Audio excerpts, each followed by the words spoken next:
Today, we're going to transition to another phase of our study of Messiah and the Messianic era. We're going to discuss some more elements of Messiah and its arrival and how potentially that may unfold. Some of the ideas will complement what we have already discussed, but hopefully it will present a richer and more complete picture of Messiah to the best of our abilities. Last time we spoke about the variability of Messiah.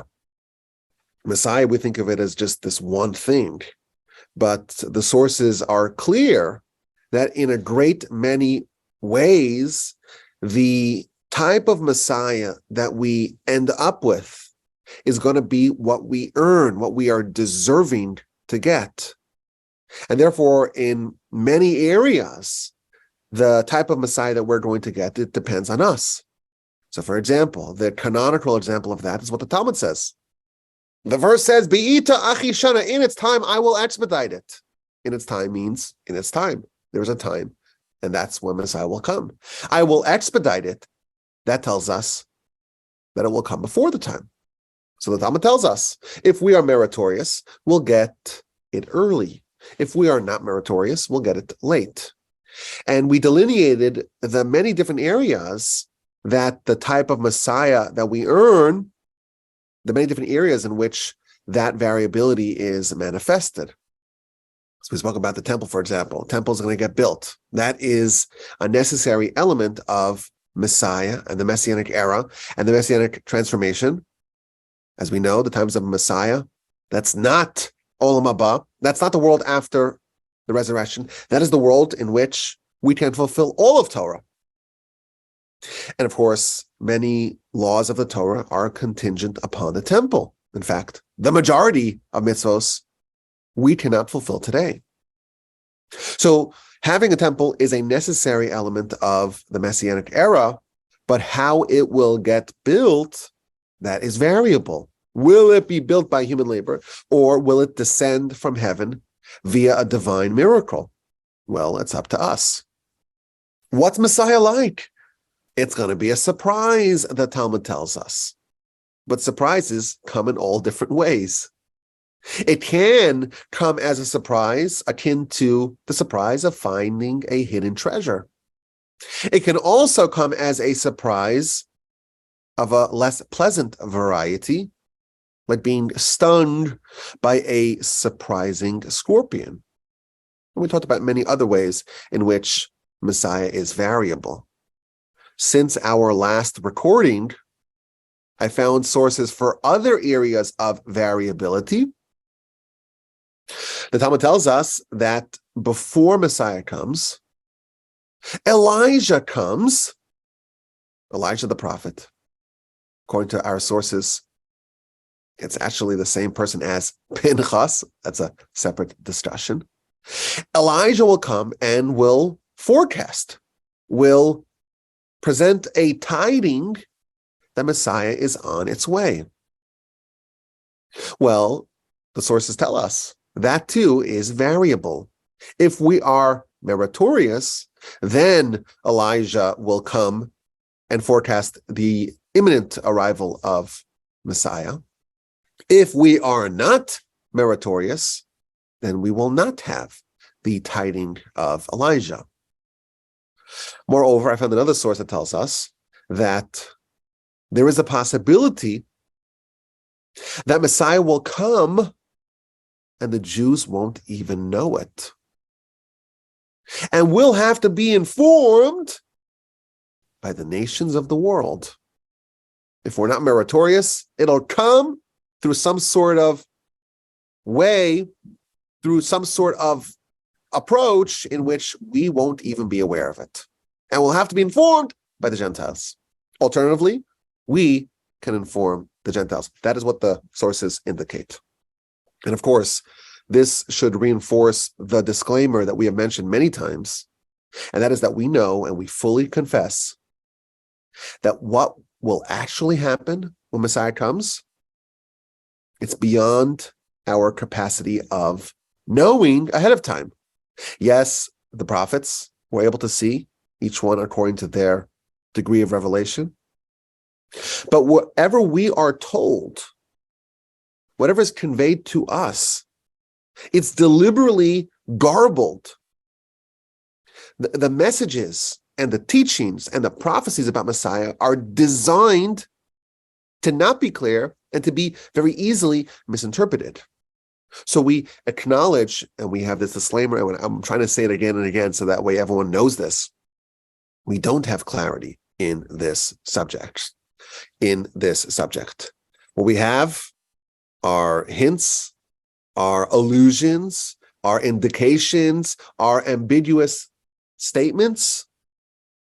And it's impossible for us to say with any certainty what Messiah will be, how it will come, what the era of Messiah will look like. We cannot say with any certainty. That said, our approach is to try to understand it as best as we can, to lay out the subject, to present the sources, and to try to understand them as our sages have interpreted them and as we best can present them. And today we're going to introduce some more elements on the arrival of Messiah, and again with the caveat that we don't know exactly what will happen until it happens. Hopefully that will be soon, speedily in our days. Now I want to introduce today's subject with an apparent contradiction. The sources seem to differ as to whether Messiah will come instantly, or is it something that occurs gradually. Messiah and the Messianic era and all that entails. Is that the result of a series of sequential, progressive, cumulative steps that collectively amount to Messiah? Or is Messiah something which is instantaneous? Does it happen slowly and progressively, or all at once? Is it instantaneous? Is it the byproduct of a series of incremental steps? And the sources seem to differ. We see sources in both directions. Some of the sources we've already seen in the past. The sources tell us that Messiah happens suddenly. It's fast. It's without warning. At the very end of the prophets, we read chapter 3 of Malachi. It says that suddenly it will happen. This master, this Messiah that we are waiting for, it'll happen out of the blue. We quoted the Talmud already. The Talmud tells us that where's Messiah? Well, he is the leper sitting in the outskirts of Rome, and he's bandaging and unbandaging his bandages slowly. And the reason why is because he can be summoned to Jerusalem any moment. And he doesn't want to remove all the bandages and then reapply the ointment and then put the bandages back on, because then there's going to be a lag. You have to be ready to go if you're Messiah at a moment's notice. And he tells the great rabbi, when are you coming? I'm coming today. If you repent, pending repentance, provided that there is repentance, today is the day that Messiah will come. In our prayers, we say that we believe that Messiah can come every day without forewarning, out of the blue, instantaneously. We mentioned this already. Messiah will come suddenly. Well, is that good or bad? Depends. If we are meritorious, it's like finding a treasure. If we are not meritorious, it's like getting stung, bitten by a scorpion. But everyone agrees that it is sudden. And the story of Joseph, our sages tell us, it serves as a model for what redemption looks like. So, of course, we know the story of Joseph. He's the son of Jacob. And when he is a teenager, he has conflict with his brothers. He's 17, and he has dreams, and the dreams present him as a ruler, as a monarch, as a king over his brothers. In one dream, they're bundling bundles of wheat. Him and his brothers and all their bundles bow before his bundle. In a second dream, he tells his brothers that the sun, the moon, and 11 stars bowed before him. And the brothers are not happy with this, and they're envious of him, and they hate him, and they plot to kill him, and they ultimately settle to sell him as a slave. And he goes down to Egypt, and he's bought by Potiphar, and he is seduced, propositioned by Mrs. Potiphar, and then she frames him for a crime he did not commit, and he is imprisoned. And he's there languishing in the bowels of this Egyptian prison for years and years. And then he gets some cellmates, two of Pharaoh's ministers. And they each have dreams, and Joseph skillfully interprets the dreams. And he tells the baker the unfortunate news that he's going to be beheaded in 3 days. And he tells the butler the joyous news that he's going to be restored to his post in 3 days on Pharaoh's birthday.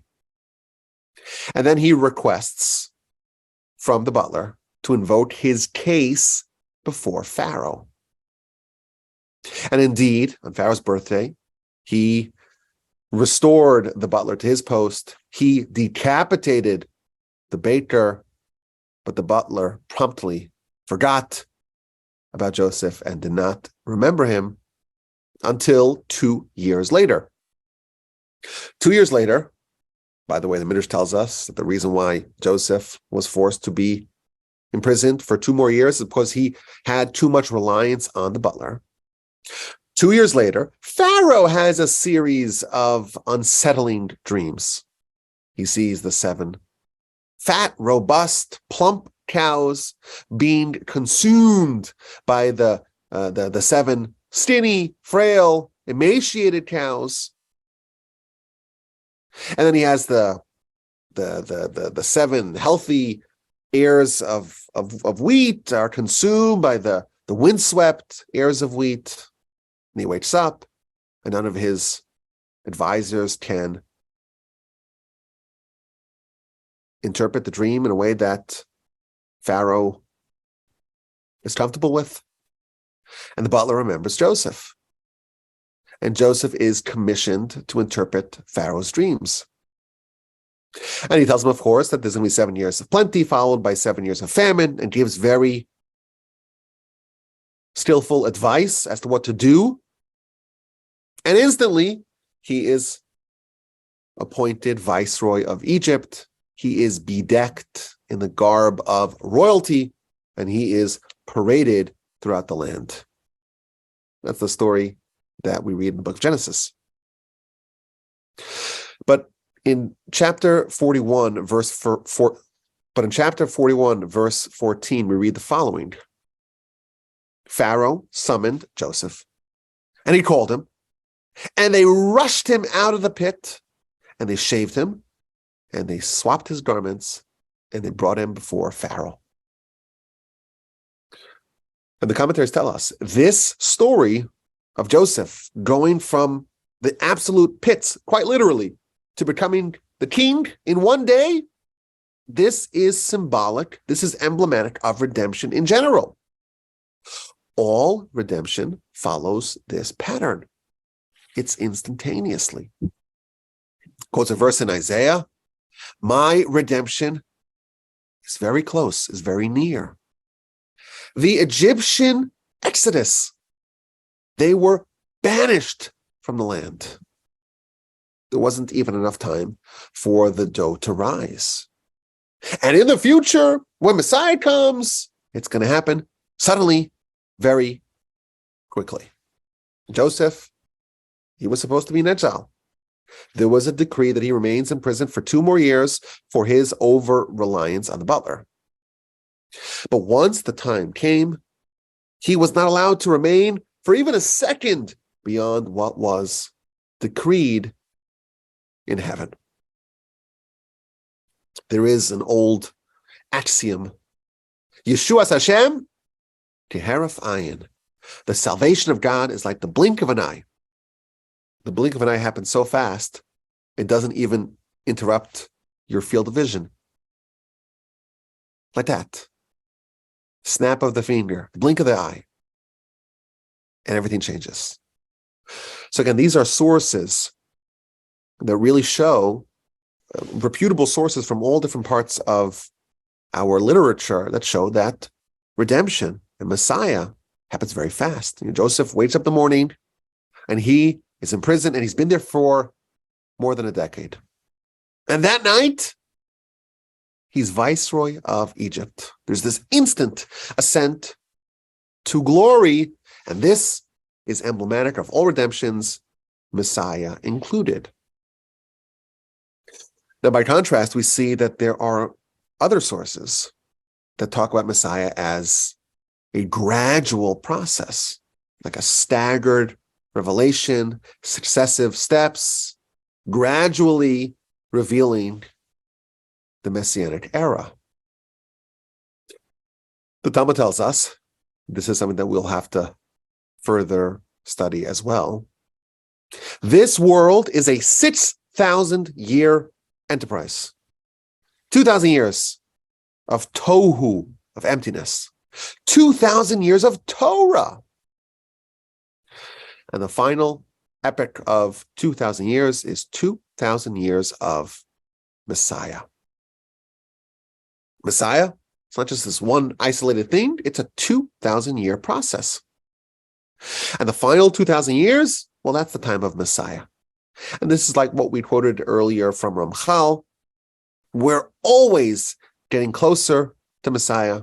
And regardless of what decisions we make, good decisions or bad decisions, every decision is bringing us closer to Messiah. And we mentioned this very briefly, but the idea of saras, the physical manifestation of a spiritual malady, that the Talmud tells us, that is symbolic of the arrival of Messiah. Messiah will come in a generation that's entirely wicked. How so?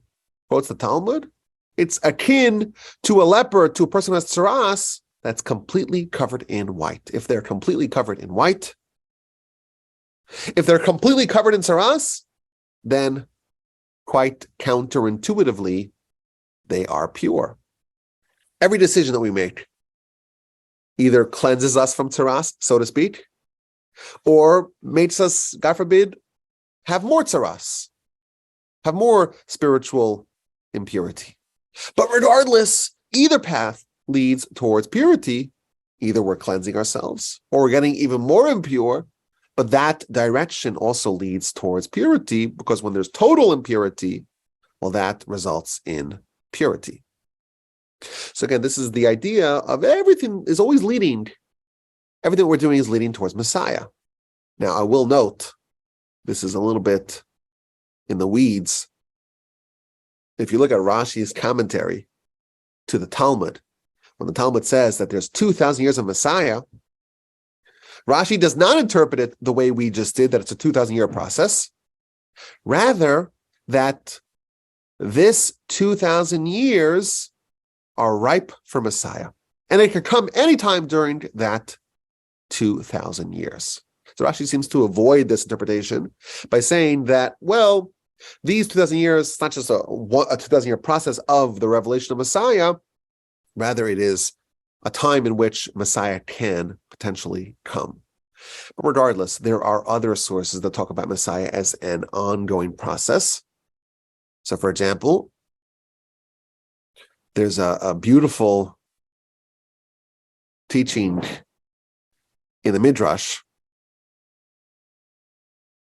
It's talking about the aforementioned episode of the sale of Joseph and the apparent breakdown of this family, because Joseph is sold, and then Reuben is mourning, and Judah is demoted, and Jacob is completely inconsolable.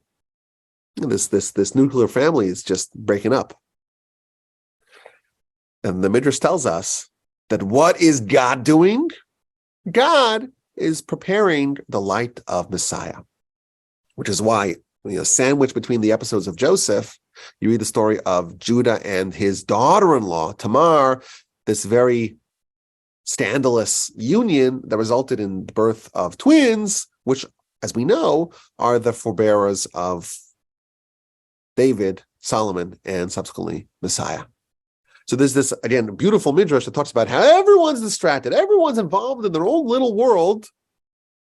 Joseph's been sold, and Judah's been demoted, and Jacob is inconsolable. And when no one's looking, everyone's focusing on other things.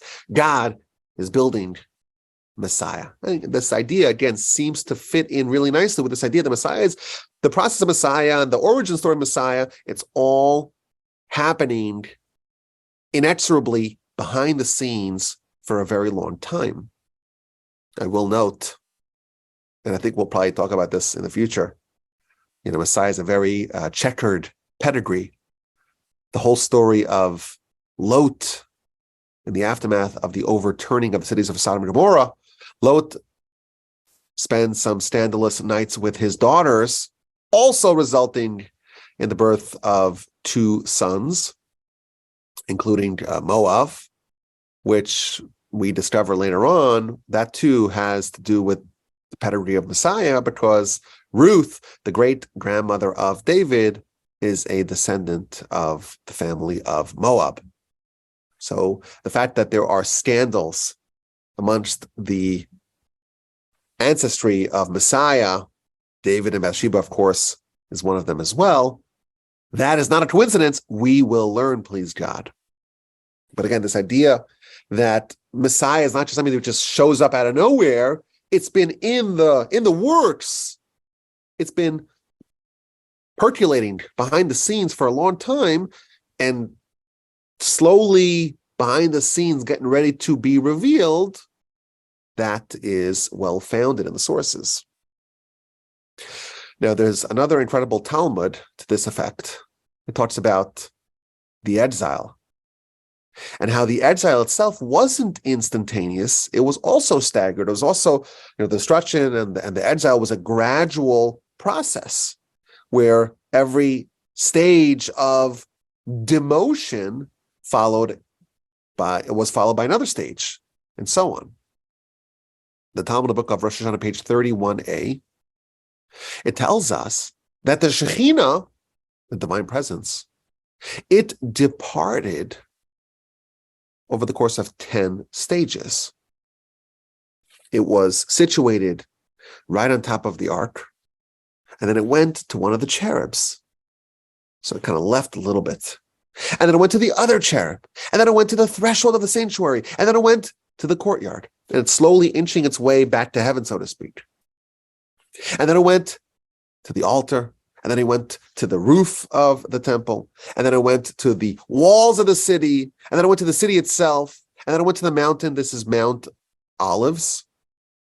And slowly it's leaving. And of course, the nation has the option to summon it back with repentance, but they choose not to. It leaves Jerusalem. It goes to the wilderness. It goes to the desert. And finally, it goes up to heaven. And that is the final stage of exile. As God, so to speak, withdraws himself from Jerusalem, well, then we're vulnerable and we can be destroyed. And the temple of wood and stones can be burnt to the ground. Says the Talmud, this corresponds to what happened to the Sanhedrin. As we know, the Sanhedrin is the high court, the Supreme Court of our nation. And they too underwent 10 successive stages of exile. They were in the marble chamber, in the temple, and then they left to a different neighborhood in Jerusalem, closer to the temple, and then they left to Jerusalem, and then to Yavne, and then to Usha, and then back to Yavne, and then back to Usha, and then to Shfar'am, and then to Beit Sharim, and then to Tzipori. And finally, they settled in Tiberias, and from there, they disbanded. And very interestingly, the Talmud tells us that when the Sanhedrin is reconstituted, and when the redemption is going to happen, it's going to start at the point of departure. It's going to start where it left off, in Tiberias, which seems to imply, the Talmud here, that there's this whole process, 10 stages, sequence of events that slowly and gradually resulted in the exile, and it's going to be undone in reverse order. to start from Tiberias and then go back, eventually making its way back to the marble chamber in Jerusalem, in the temple. Now, that's implied from the Talmud. It's explicit elsewhere in the Talmud. This is in the Jerusalem Talmud, at the very beginning. 1:1 of Brachos. It tells us that Messiah is akin to sunrise.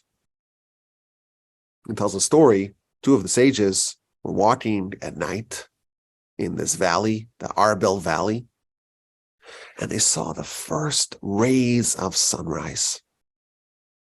And one of them commented to the other, "This is exactly like the redemption of Israel. Starts off and there's just one small ray of light.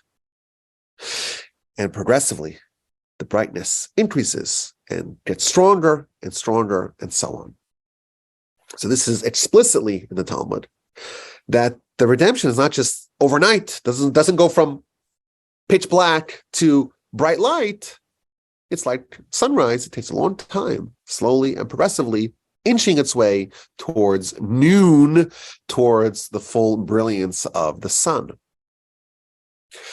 Now, this pattern follows other exiles and redemptions. In Egypt, they were there for 400 years. Well, when does that start? It starts with the birth of Isaac. The birth of Isaac in a foreign land, that's already a small little dot of servitude. And then it progresses from there onward. And the actual intense servitude in Egypt was only the final 86 years of the tenure of the Jews in Egypt. Progressively, it got worse. And that's why there's such uncertainty as to when exactly the servitude started and when it ended. We know that the servitude also ended a year before the actual Exodus. We have these 10 plagues that are slowly disentangling the Jews from their Egyptian masters. And that's part of this progressive sequence of events that lead to the actual Exodus. So again, this is just demonstrating the idea that the Messiah and redemption in general, it's a slow, gradual process comprised of incremental steps. In our prayers, we attest to this when we talk about the sprouting of redemption. Nothing sprouts instantly. It starts slow, and it germinates, and it peeps its way through the surface to above ground, and it takes a long time before it reaches its full glory. Jacob and Esau, the two brothers. The final battle, we'll talk more about this, please God, is Jacob against Esau. The verses tell us Messiah will come and square off against Esau on Mount Seir. And when they reunited after Jacob had spent 20 years with Laban, initially Esau wanted to kill Jacob, and then he says, "Okay, let's live together." And Jacob says, "I'll get to you eventually. Let me go slowly. Eventually I will come back and revisit you in Mount Seir." Now, he never visits Mount Seir, but Rashi there tells us, this is an idea that hopefully will develop further, the final conquest of Messiah, the final battle, is Jacob versus Esau. Jacob will maintain his word. He will get to Esau eventually. It'll happen slowly. It'll happen at his own pace, but eventually we'll get there. And this is like a multi-thousand-year journey where Jacob is slowly inching his way, very gradually, at his pace, towards this final showdown against Esau. This is a fascinating contradiction. The sources stress the instantaneous nature of the Messianic revelation. You're not paying attention, it's sudden, it's out of the blue. But there's also this emphasis on the slow, gradual, methodical 2,000-year-long sprouting of Messiah with apparently plenty of forewarning. I think this is a highly relevant subject for us to ponder a bit further if we're going to understand Messiah as best as we can, and also to have maybe a sense of what we have to look forward to. So to answer this question, I think, our instinct tells us, well, Messiah is very variable. If we're meritorious, well, it'll happen early. If it's the result of us not being meritorious, well, then it'll happen late in its time. Maybe if we're meritorious, it'll happen gradually. And if we're not meritorious, or maybe the opposite. If we are meritorious, it'll happen instantly. We won't have to wait through this whole labor and delivery process of Messiah. And if we're not deserving, well, then we'll have to suffer, so to speak, the birth pains of Messiah. And that analogy, by the way, is what our sages, in fact, describe Messiah to. It's like this very long process that I've been reliably told is quite uncomfortable. So maybe that is the answer to this apparent contradiction. Well, it can happen in more than one ways. It can happen in more than one way. But I want to suggest another idea. This is, I think, a deeper point. Perhaps these two approaches that we see can coexist simultaneously. Messiah can be both a slow, gradual process, a sequence of events, and it could be an instantaneous batting of the eye. The salvation of God is like the blinking of an eye. And let's go back to Joseph. Joseph had a dream, and the Torah does not tell us any dream that's not prophetic. There are more than 10 dreams featured in Genesis. Every one of them is prophetic.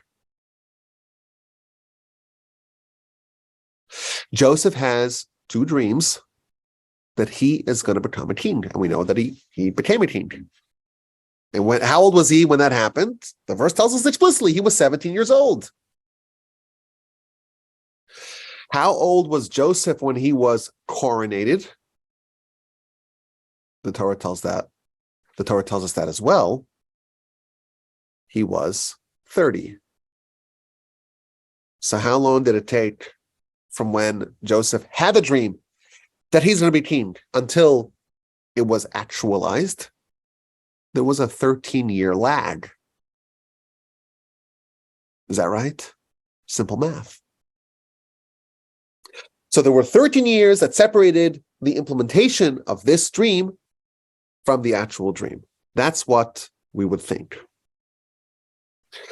But Joseph himself tells us otherwise. Pharaoh also had 2 prophetic dreams.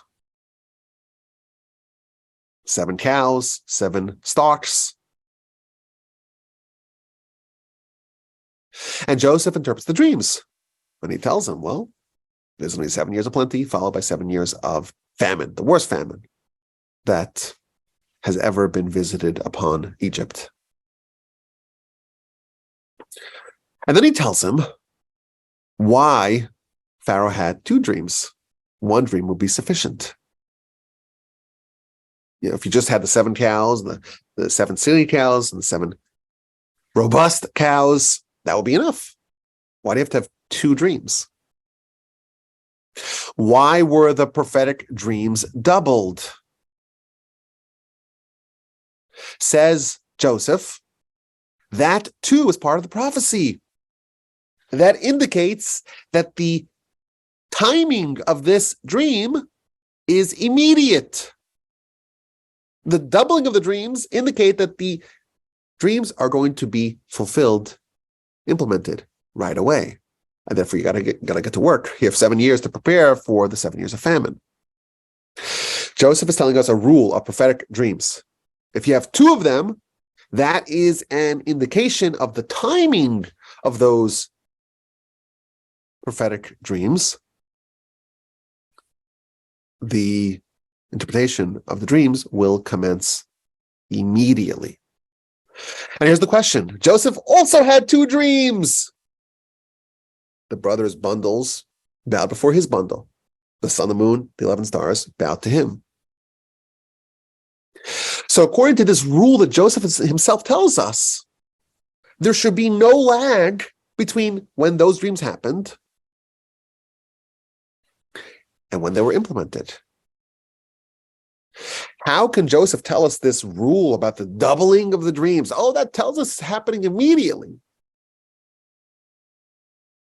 when he himself had two different dreams, and it took 13 years for them to happen. I think we can prove conclusively that Joseph is revealing to us that actually the dreams were implemented right away. Joseph became a king right away. It's just that he had to be trained.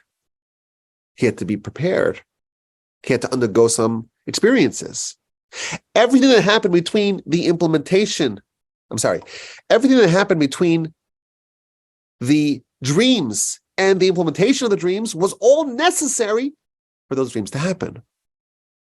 And therefore, it was instantaneous, even though it took 13 years. Everything had to be put in place for it to be actualized. But the process was underway. The dreams were implemented immediately. Us as outsiders looking at Joseph, we say, well, he's not a king, he's not a king, he's not a king, he's not a king. It goes from 0 to 1,000 in one day. That's what we would say. Joseph is showing us a different idea. It wasn't 13 years of nothing and then overnight coronation. It happened right away, but it was a process that took 13 years. And then it was revealed to us instantly, like the batting of an eye. So maybe that's what Messiah is like as well. It is a series of events. It is a gradual process. It is something that takes many, many years, decades, centuries, and millennia. Already in the times of Joseph himself, God is preparing the light of Messiah. The world is changing. The nation is changing. But all those changes are happening beneath the surface, and they're totally imperceptible to us. If we saw Joseph 6 years after his dreams, it wouldn't look to us that he's halfway towards his coronation. But he was. Messiah, it's happening all the time, but it's invisible to us. In the hearts of people, there's this disenchantment with everything else. Slowly, all the factors that are inhibiting Messiah are being eliminated one after another. And like Ramchal tells us, every decision, both good and bad, brings us closer. We're inching closer, slowly, progressively, beneath the surface. Every second, every decision, every moment is inching us closer. But like Joseph, there's going to be a moment, like the batting of an eye, like a blink of an eye, where it will come to full expression. And for the untrained eye, it will seem like it's just overnight, it's instantaneous. But we know it was percolating beneath the surface for millennia. We spoke about an example, perhaps, of this. The fall of the Soviet Union wasn't last time, it was the time before last time. We spoke of that. My grandfather, a blessed memory, used to present that as an analogy of the elimination of evil. So I wasn't very old when the Soviet Union collapsed. I don't remember it. But people who do describe it as being such a shock. How did it happen so fast? But was it a shock? Or was it in play for 70, 80 years? I think it was both. There was rotting, there was internal decay and breakdown in motion for a very long time. And it only came out to the surface in full expression overnight. People who in the 60s and the 70s, even the 80s, they thought that there's a bipolar world, there's two superpowers, and how are things going to shake out, and containment, etc., etc. It turns out it was just a paper tiger. No one knew it. It happened beneath the surface. And there's an argument to be made that on one dimension it was instantaneous, but really it was both. And this is a fascinating idea. Messiah, perhaps, is both a slow and gradual and incremental process, and overnight, out of the blue, completely unanticipated, instantaneous transformation. Now, what does this look like? What are these gradual steps? What are these milestones, if you will, that comprise the messianic process and unfolding? Is there any way that we can talk about the general contours of these transformations, these series of transformations of Messiah? So I want to share another idea about the sequencing of Messiah. Of course, we know that there are various elements of what Messiah is and what the Messianic era is all about. But the sources indicate that these things, these elements, are interlinked. Not only that, each successive stage is the result of the preceding one, and it precipitates the ensuing one. Now, again, I want to stress for the third time, this is another area where we have to remember that how things actually will happen, it's something that we don't know. But the source that I'm going to share with you is 100% reliable because it comes from the Talmud. Now, I found it very interesting that there's almost no commentaries on this particular Talmud. And the consequences of the Talmud are very earth-shaking to me. It's what it seems like. But mysteriously, the commentaries just don't emphasize that. And I don't know why, or maybe I do know why. But if you read this Talmud in the book of Megillah on page 17b, it outlines a step-by-step process of Messiah and how it all can unfold. I think it's interesting for us if we want to understand more about Messiah, of course, with all the caveats and disclaimers in place. It's interesting to look at this and just see this as potentially a way that it can all unfold. Now, the Talmud's talking about something completely different, apparently. It's talking about prayers and the Amidah prayer, the Shemona Esrei, the 18 benedictions that we say 3 times a day. And it's talking about the history of it and the order. Well, why is it in this particular order? The Talmud tells us that this order was codified by the men of the Great Assembly.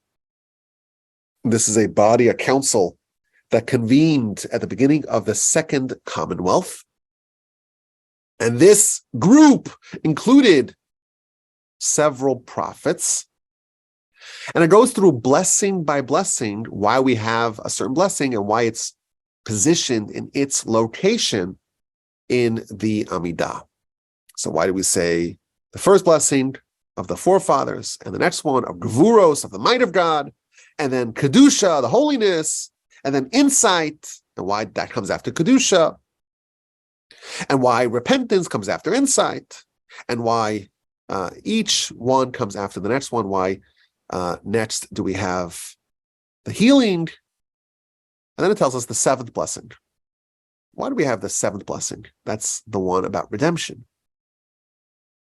So interestingly, it tells us, because redemption is connected to 7. 7 is the 7th year, which is Shemitah. And when will the redemption happen? It will happen on the 7th year. And therefore, it's fitting that the 7th blessing about redemption be particularly there, because it's going to happen on the 7th year of the Shemitah cycle. And Tom says, wait a minute, will Messiah come on Shemitah? I thought it's going to come on the 8th year. In the 6th year of the Shemitah cycle, there will be voices, noises, proclamations, sounds. In the 7th year, there'll be wars. And in the 8th year, the Son of David will arrive. So is it the 7th year? And therefore it should be the 7th blessing? Maybe it should be the 8th blessing, because it's going to happen in the 8th year. Says the Talmud, no. Those wars are not independent of Messiah. They're going to lead to Messiah. That's the beginning of the redemption. And therefore, it's fitting to make the blessing about redemption the 7th blessing. Well, then there's the 8th blessing. That's the one about healing. And the reason why the healing blessing is the 8th, because the baby that gets a circumcision on the 8th day needs a healing. Okay. What about the 9th blessing that corresponds to the blessing on grain and produce? Well, that corresponds to the 9th psalm, and therefore it made sense to make it 9th. Okay, that's how it starts off. The first 9 blessings. It lays it out why the order was thus appropriately presented by the men of the Great Assembly. Now, the next blessings, they all deal with various elements of Messiah. And the Talmud tells us the reason why we have these blessings in this particular order is because this order will match the order of Messiah. The 10th blessing for the ingathering of the exiles, why does that come after the 9th blessing of bountiful produce? What's the connection between bountiful crops in the land of Israel to the ingathering of exiles to the land of Israel? Says the Talmud, there's going to be a miracle. A land that was barren and desolate and empty, it will bloom. And the reason why it will bloom, it's to accommodate the people that are going to be coming back.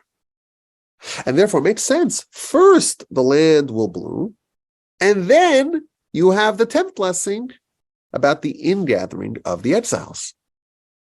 The ingathering of the exiles will follow the blooming of the land. Now, I will tell you, parenthetically, the Talmud in the book of Sanhedrin tells us that the clearest evidence of redemption is the miracle of the blooming of the land of Israel. The land that was barren, that was desolate, that was uninhabited, that was uninhabitable, it's going to come back to life. And that, says the Talmud, is the greatest and clearest and most revealed evidence of redemption, which is an amazing thing to read, especially today. And then it tells us that after the land will bloom, and then the ingathering of exiles will happen.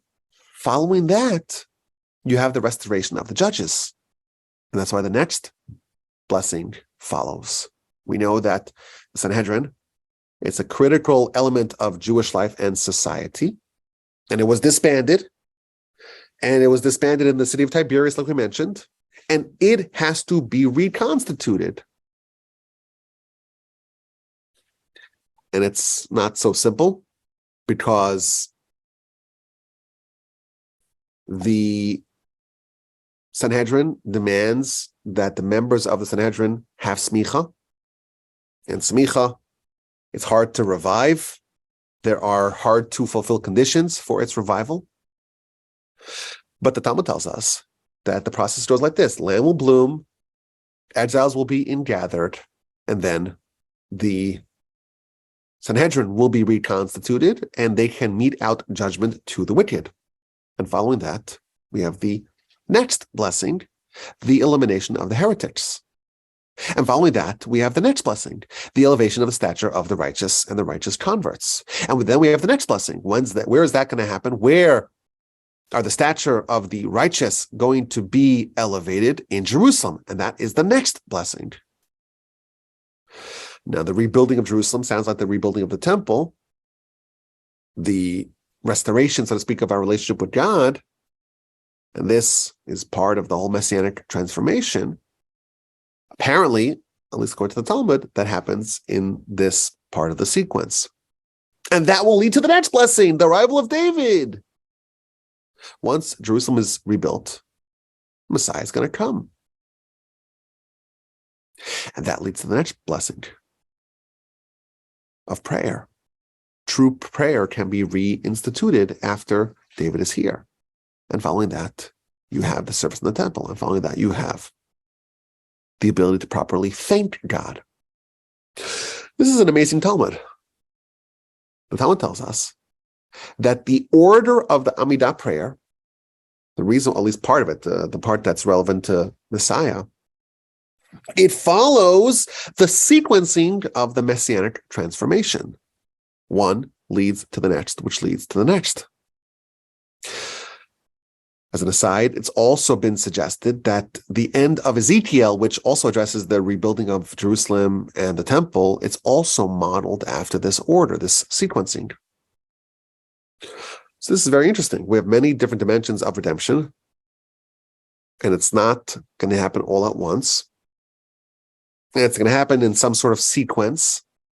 And we have these various milestones that each follow each other. Now, confusingly, I found sources that present a different order. The Zohar tells us that the building of Jerusalem will precede the ingathering of the exiles.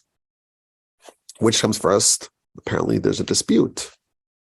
Other sources tell us that first Messiah will come, and only then the ingathering of the exiles will happen. So which is it? I don't know. But there is some sort of sequence of the arrival of Messiah. And again, we have to remember, there are things that are above us, beyond us. The Talmud of the Book of Pesachim, page 54b, tells us there are 7 things that are concealed from humanity. No one knows when they're going to die, says the Talmud. No one knows the day of consolation. No one knows the depth of judgment. No one knows what's in the heart of their fellow. No one knows in what way they will become sustained. No one knows when the kingdom of David will be restored, and no one knows when the guilty kingdom will be eliminated. This is all hidden from us. We don't know. And we see our sages tell us that there's going to be a sequence of events, and the Talmud tells us this is going to lead to that, and that's going to lead to that, and there's a whole process. Yet we see other sources that talk about a different process. What's true? Which one will actually come first? We don't know. But hopefully we are a little bit less ignorant about these subjects than we were before. And I think that the reconciliation of the contradiction between the speed of the arrival of Messiah, whether it happens instantly or it happens through some slow and gradual process, I think that's a very valuable takeaway, because this gives us more of an insight into how Messiah will appear and the sequencing of Messiah, and potentially a way in which it can all unfold. Now, there are other elements that have to fit into this timeline that we have not even addressed at all. For example, Messiah ben David versus Messiah ben Joseph. two types of Messiah. What's that all about? The sources talk about the resurrection of the dead. There's going to be an element of that in the times of Messiah. What about the 10 lost tribes? Are they coming back? Do they fit into this ingathering of the exiles? The apocalyptic war of Gog and Magog. What's that? Where will that fit in? How does it all fit into the sequence and timeline? Who knows? There is a lot more to discuss. We briefly talked about the idea of the birth pains of Messiah, that the process of the revelation of the Messiah is akin to a labor and delivery. Hopefully we'll talk more about that soon. Throughout the whole series, we've been talking about the idea of messianic prognostication and why it's a terrible idea and why it's not something that we do. And we're going to address that hopefully very comprehensively. We're going to talk about the idea of false messiahs and the history of the false messiahs, what we can do to hasten Messiah, what's the imperative of anticipating Messiah, how do we identify King Messiah when he does actually show up here. There's a lot more, please God, to discuss. I'm looking forward to doing that hopefully soon. I look forward to your questions, your comments, and your feedback. And as always, my email address is rabbiwolbe@gmail.com. You can always find links in all of my podcasts to my email address. Sometimes people complain they don't know my email address is. It's rabbiwolbe@gmail.com. I thank you for your time and look forward to your questions, your comments, and your feedback.